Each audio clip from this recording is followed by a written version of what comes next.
Hai Sobat Sehat semuanya, saya Dr. Tirta Wijaya. Di channel ini kita akan bahas berbagai masalah seputar kesehatan, dan pada kesempatan kali ini kita akan membahas mengenai penularan kanker. Jadi video ini saya buat berdasarkan pertanyaan salah satu Sobat Sehat yang setelah nonton video saya tentang cervical cancer, itu yang dimana saya jelaskan bahwa itu disebabkan, sebagian besar disebabkan oleh human papilloma virus yang menular lewat hubungan seks. Dia nanyakan apakah kankernya bisa menular karena tantenya itu single dan menderita kanker serviks dan tinggal di serumah dengan dia. Ini pertanyaan valid sih, wajar orang khawatir. Cuma kita jelaskan dulu ya tentang kanker. Jadi kanker itu adalah bertumbuh kembangnya sel, pembelahan yang tidak terkendali, yang di luar normal. Jadi kalau sel normalnya itu dia tumbuhnya misalnya sampai segini gitu ya, nanti sudah tercapai dia akan berhenti sendiri. Kalau kanker, sel-sel kanker itu enggak, udah sampai segini nambah lagi terus. Atau dia sifatnya sudah enggak seperti sel-sel yang normal, dan biasanya dalam keadaan normal, sel-sel yang sifatnya sudah berubah ini dia akan bunuh diri atau kita istilahnya apoptosis. Tapi pada kanker itu enggak terjadi apoptosis, mekanisme apoptosisnya rusak. Atau ada juga yang karena sel-sel kekebalan tubuhnya kita yang terganggu. Jadi harusnya kekebalan tubuh ini dia seperti polisi. Lihat ada sel yang nggak benar, yang jumlahnya terlalu banyak atau yang bentuknya udah nggak benar, itu harusnya dibunuh supaya nggak berkembang biak. Tapi entah karena satu dan lain sebab ini polisinya nggak bekerja. Nah, ini bisa disebabkan oleh banyak faktor. Bisa karena paparan matahari, bisa karena rokok, bisa karena karsinogen, bisa juga karena infeksi-infeksi kuman tertentu. Yang kita bahas kali ini adalah yang infeksi kuman ya. Nah, kuman itu kan macam-macam. Ada yang virus, ada yang bakteri, ada yang parasit, lain-lain gitu ya. Dan mekanismenya juga berbeda. Ada yang virusnya itu dia masuk ke DNA atau RNA-nya hostnya atau orangnya itu, terus dia mengubah dari dalam virusnya. Atau ada juga yang menyebabkan inflamasi atau peradangan kronis jangka panjang yang terus menerus menyerang si sel sampai selnya itu jadi harus memperbaiki diri lebih sering dari sewajarnya dan akhirnya lebay gitu ya. Jadi perkembangannya jadi berlebihan gitu. Ada juga penyakit infeksi yang menyerang kekebalan tubuhnya. Contohnya itu HIV/AIDS itu menyerang sistem kekebalan tubuh. Jadi si polisi yang harusnya kerjaannya menangkepin sel-sel, membunuhin sel-sel yang nggak benar, jadi nggak bisa. Nah, ini menyebabkan risiko terjadinya kanker menjadi lebih tinggi. Jadi kankernya per se itu nggak ditularkan. Ya, yang ditularkan adalah penyebabnya. Nah, contoh-contoh apa aja sih yang bisa menular? Yang seperti yang ditanyakan oleh Sobat Sehat itu adalah HPV, Human Papilloma Virus. Ini virus ini sangat banyak banget sekali gitu ya. Ada ratusan jumlahnya, saya juga nggak ingat pasti berapa ratus gitu. Yang jelas dari sekian ratusan HPV itu ada beberapa strain yang memang meningkatkan risiko terjadinya kanker. Kanker yang terkena ya tentunya yang sering itu adalah leher rahim. Kanker ini adalah nomor 2 di Indonesia. Bukan berarti cuma perempuan yang kena, karena yang punya rahim bukan perempuan. Laki juga bisa terkena, tapi kankernya kanker penis, kanker anus, kanker ya pokoknya di daerah-daerah yang begitulah terkena pada saat hubungan seks itu ya. Jadi yang terkontak pada saat terjadi hubungan seks tidak terproteksi dengan orang yang terinfeksi human papilloma virus. Dan ini nggak semua strain, ada beberapa strain tertentu aja. Yang paling tinggi resikonya adalah ada 2 strain, itulah yang dibuat vaksinnya, vaksin wajib oleh pemerintah Indonesia. Tapi selain 2 strain ini sebenarnya sekitar 14 strain lah ya, yang bisa meningkatkan resikonya terjadi kanker ini. Cuma bukan lantas berarti semua orang yang terkena infeksi HPV ini akan pasti langsung kena kanker? Enggak juga, ada faktor-faktor lain yang mempengaruhi. Cuma ya memang ini adalah salah satu faktor risiko. Yang bisa meningkatkan lagi HIV. HIV itu yang menyebabkan AIDS dan melemahkan sistem kekebalan tubuh. Jadi infeksi HIV AIDS ini meningkatkan risiko terjadinya Kaposi sarkoma, terus non-Hodgkin lymphoma, terus banyaklah sebenarnya. Karena yang diserang itu adalah sistem kekebalan tubuh yang fungsinya untuk mengontrol terjadinya kanker. Bisa kanker paru, bisa kanker anus, macam-macam lah. Tapi yang sering itu ya itulah Kaposi sarkoma sama non-Hodgkin lymphoma ya.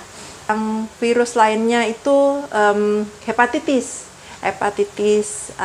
B sama C terutama, itu kan sifatnya dia kronis ya. Jadi akan menimbulkan peradangan jangka panjang di liver dan meningkatkan risiko terjadinya kanker liver.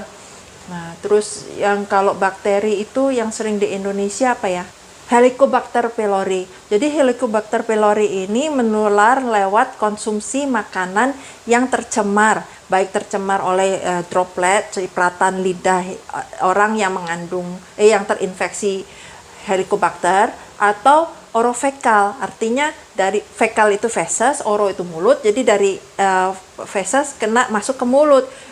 Bukan ini ya, maksudnya kita mengkonsumsi makanan yang tercemar, misalnya makanan yang sudah ditemplokin oleh lalat yang sebelumnya nemplok di feses yang mengandung bakteri ini. Jadi bakteri lain yang juga meningkatkan risiko terjadinya kanker itu adalah Chlamydia trachomatis. Itu biasanya ditularkan melalui hubungan seksual yang tidak aman. Jadi banyak orang yang menderita Chlamydia ini nggak tahu, nggak terasa, karena memang nggak ada gejalanya, seringan ya, nggak ada gejalanya. Tapi pada sebagian kecil orang memang ada gejalanya. Cuma berdasarkan penelitian, mereka yang menderita HPV dan Chlamydia itu risiko untuk terkena kanker leher rahim, kanker serviks itu lebih tinggi dibandingkan mereka yang cuma Chlamydia doang atau yang HPV doang. Tetap risikonya lebih tinggi. Dan seperti saya bilang tadi, ini bukan cuma penyakit khas khusus pada perempuan, tapi pada laki juga bisa gitu, Chlamydia. Terus kelompok lainnya itu adalah parasit. Ada parasit yang menyebabkan resiko kanker meningkat, itu adalah sejenis cacing ya. Jadi cacing ini kalau sampai kemakan, itu nanti dia akan berkembang biak di dalam saluran empedu dan meningkatkan resiko terjadinya kanker saluran empedu. Nah, terus ada juga parasit yang adanya di air, itu kalau tertelan, terminum gitu ya, dia meningkatkan resiko terjadinya kanker kandung kemih.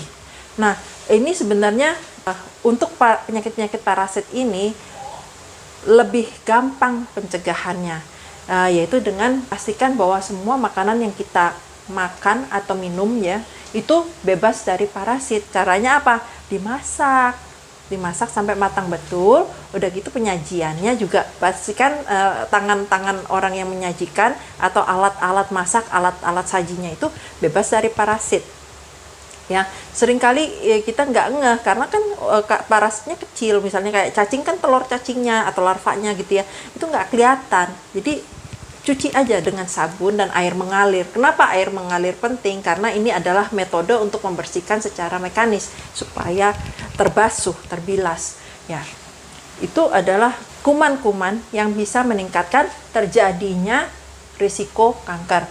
Oke, pencegahannya untuk yang parasit tadi saya sudah bilang ya, dimasak dan higienis. Terus kalau untuk yang bakteri, lihat aja gimana cara penyebaran bakterinya. Kalau penyebaran bakterinya, penularan bakterinya melalui hubungan seksual seperti Chlamydia, ya kita harus melakukan hubungan seksual yang aman, terproteksi supaya nggak terjadi penularan. Dan kalau bisa sih yang seperti yang sering saya bilang ya, ABC. A itu abstinence, jangan berhubungan seksual di luar nikah. B faithful, jadi hanya berhubungan seksual dengan orang yang setia dengan kita, kitanya juga setia, jadi eksklusif monogami. Terus yang C-nya pakai kondom, setiap berhubungan seksual pakai kondom. Ini akan sangat-sangat menurunkan risiko terjadinya penularan penyakit-penyakit yang menular lewat hubungan seksual. Ya dong, kalau nggak pernah berhubungan seks mana dapat penyakit menular seksual, ya kan? Oke, nah sedangkan yang virus sama, lihat dari cara penularannya. Bakteri itu tadi untuk Helicobacter itu sama ya, higienitas dari makanan gitu ya. Nah terus untuk yang virus, kalau menularnya lewat penularan seksual ya sama ABC. Terus kalau menularnya lewat jarum, lewat darah, itu ya harus pastikan yang aman. Jangan menggunakan produk-produk, hal-hal, benda-benda yang terkontaminasi oleh darah penderita virus yang penyebabnya. Itu ya. Dan yang lebih penting lagi, kalau memang udah tersedia vaksinnya, lakukan vaksinisasi.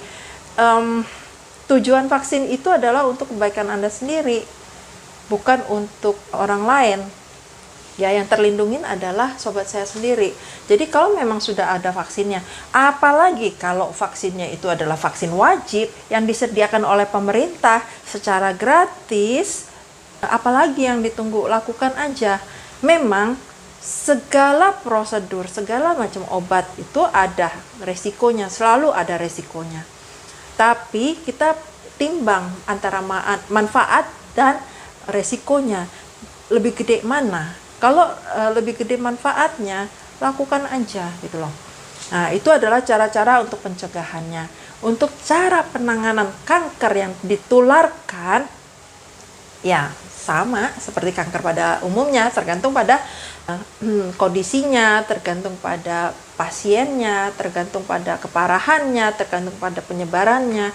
Itu sangat-sangat dipersonalisasi, tergantung dari masing-masing pasien dan harus dibicarakan dengan dokter yang merawat.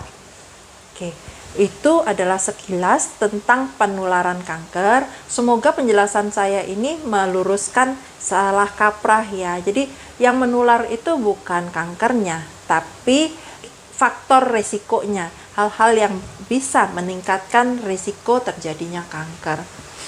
Bila sobat saya suka dengan info-info semacam ini, bisa subscribe di channel saya dan aktifkan notification buttonnya supaya setiap kali saya upload video baru, sobat sehat akan terupdate. Dan kalau memang sobat sehat merasa ini videonya bermanfaat, boleh di-share ke teman yang membutuhkannya.